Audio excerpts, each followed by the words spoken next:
La discriminación étnico-racial es un problema que afecta gravemente a la sociedad peruana, pues acentúa la desintegración nacional, profundiza la pobreza e incrementa la exclusión social, impidiendo un desarrollo basado en la igualdad.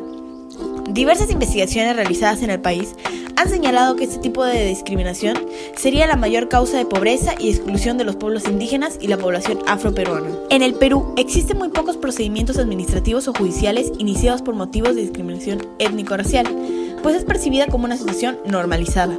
Además, es difícil identificar con claridad a discriminados y discriminadores, convirtiéndose en un fenómeno multidireccional.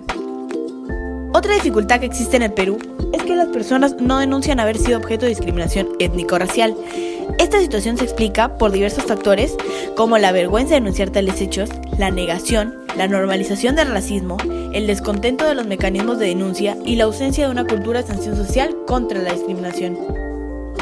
Adicionalmente, la obtención de pruebas para demostrar la existencia de actos discriminatorios es complicada. Según Ipsos, el 53% de los encuestados considera que los peruanos son racistas o muy racistas.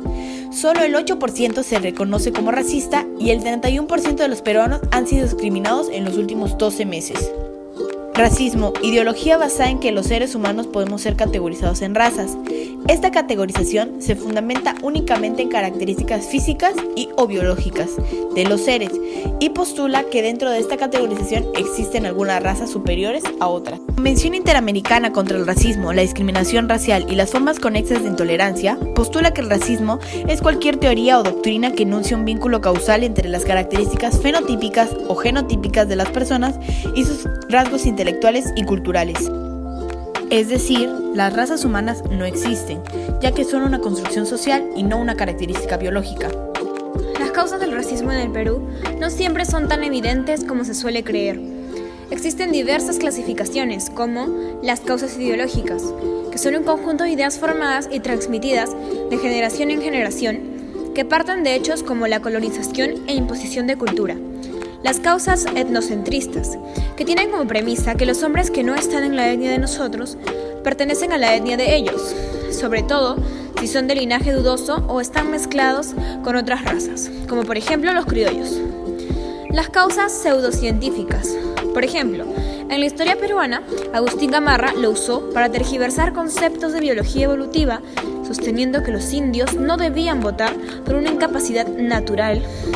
Y las causas religiosas.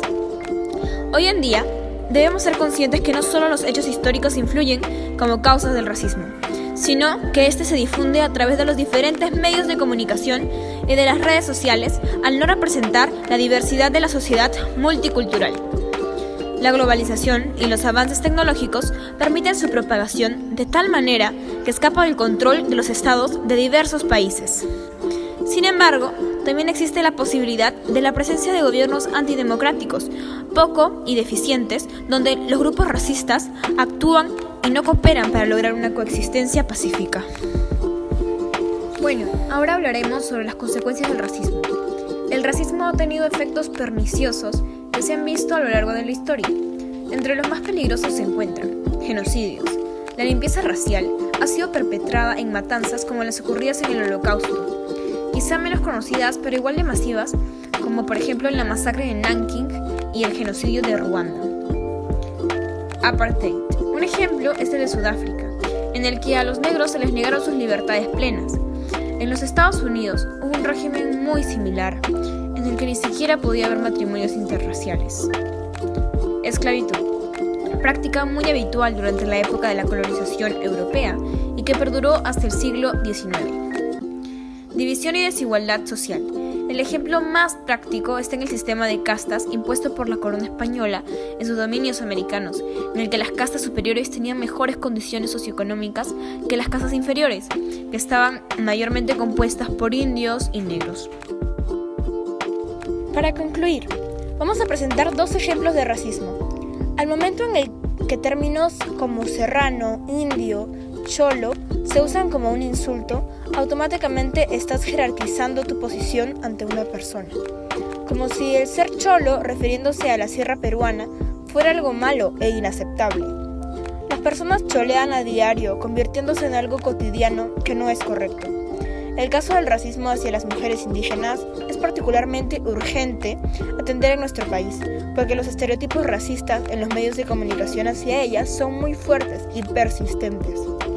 La paisana Jacinta es el caso más emblemático, pero también han existido otras como la Pánfila o la Chola Eduvillas. Para concluir, el racismo es una actitud inherente a la condición humana que se dio en nuestro país desde tiempos incaicos, reforzándose y llegando a su cúspide en la conquista y en la época colonial, con la llegada de la raza blanca, quienes se creían superiores.